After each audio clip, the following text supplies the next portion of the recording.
Politics in Kenya is so interesting. So JB Muturi, he was recently sacked by Mr. President Ruto, and this is what he had to say about Ruto. I think William Ruto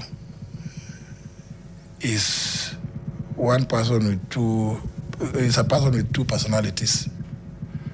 The William Ruto that presents himself to the public is a completely different character from the one that sits behind in the office and crafts stuff. I think that kind of person is quite a dangerous character. I think William Ruto is actually unfit for the position of President of the Republic of Kenya. I have come sadly to that conclusion. And I have no bitterness.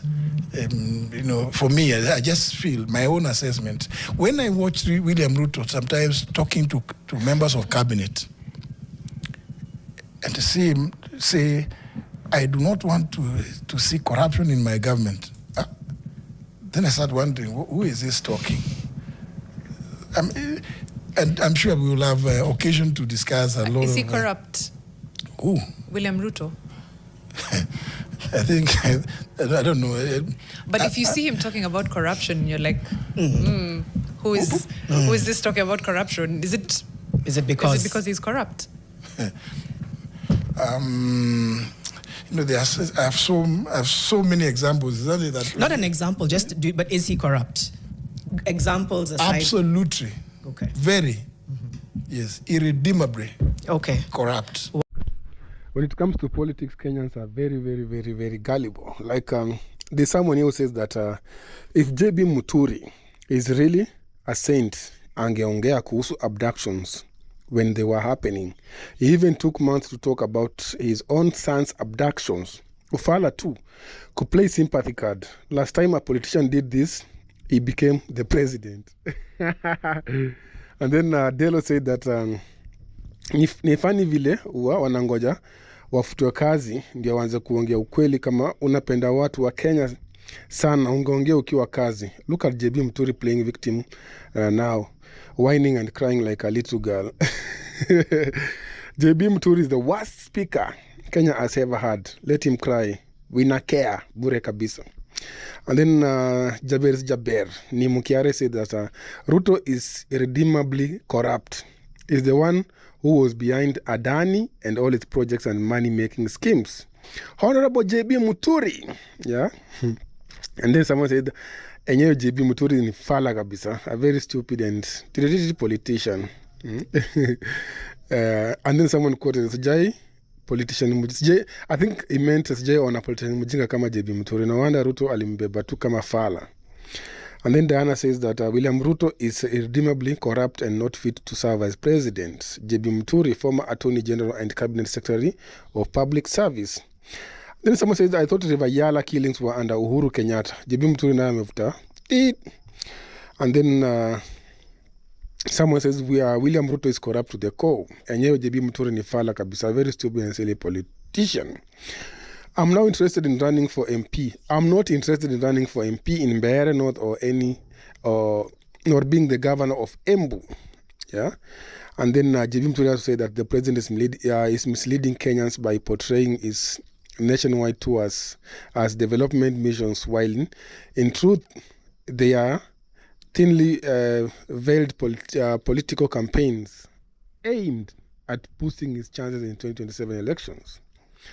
And then JB Muturi also said that, let it be clear, I didn't seek out President Ruto in 2022. He came to me and asked me to join his campaign. It was a decision rooted in shared values, trust, and commitment to serve this nation with integrity. So here is what JB Muturi said yesterday in a press meeting. He said that I did not abscond. Ruto fired me over my stand on extrajudicial killings. The president, in a televised interview on the night of 31st March 2025 at Sagana State Lodge, stated that I was relieved of duties for failing to attend cabinet meetings. I would wish to respond as follows. It will be recalled that on the 12th of January this year, I issued a press statement in which I condemned the rampant abductions and extrajudicial killings that had been going in this country. In that statement, I called upon government to rise to the occasion and release all those who were held in captivity and bring to book the perpetrators. Subsequent to this, I was challenged by the DCI to go and record a statement with the DCIO Kilimani because the matter was allegedly under active investigation.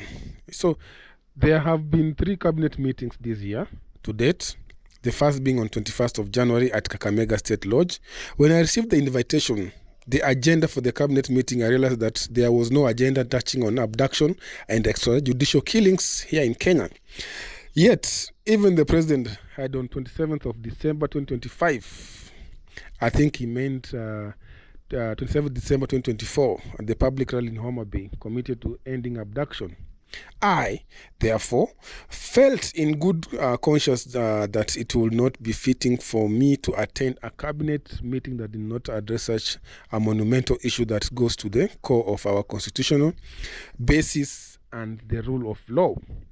In the circumstances, I decided to write to the president through the secretary to the cabinet, drawing his attention to this issue and requesting him to excuse my non-attendance for those reasons.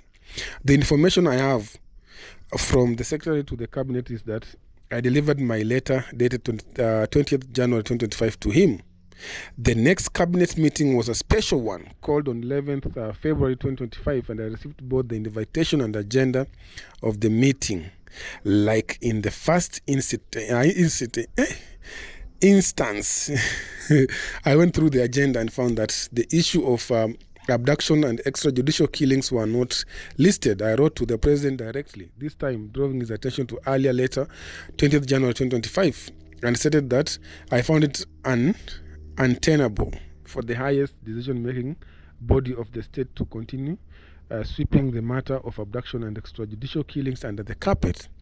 I stated that I will not attend any other cabinet meetings until the issue of abduction and extrajudicial killings were listed and as an agenda for discussion, debate and resolution the way forward. The third cabinet meeting took place on the 11th of March at the State House, Nairobi. And like the other two, I had been invited and sent the agenda for the day. The item was still not on the agenda. I wrote directly to the president on 10th March 2025, again referring to the previous 2 letters and reiterating my position, and I did beseech the president to direct the vexing issue of abduction and extrajudicial killings in our country be prioritized and placed on the agenda for the future cabinet. To date, cabinet meetings. To date, the president has never responded to any of the letters, clearly therefore indicating that the matter of abduction and extrajudicial killings is not worth of his attention. Or that the cabinets of each cabinet meeting are regularly received without failure. The dispatch from cabinet indicating all the matters that he had been discussed and the decision that therefore the matter of abduction and extrajudicial killings has never been discussed. I was therefore surprised to hear the president to live television stating that the issue has been discussed in cabinet and has been resolved. There is no doubt that I was sacked because of my stand on the abduction and extrajudicial killings and not because of this so-called absconding of cabinet meetings. And you have to put some receipts here.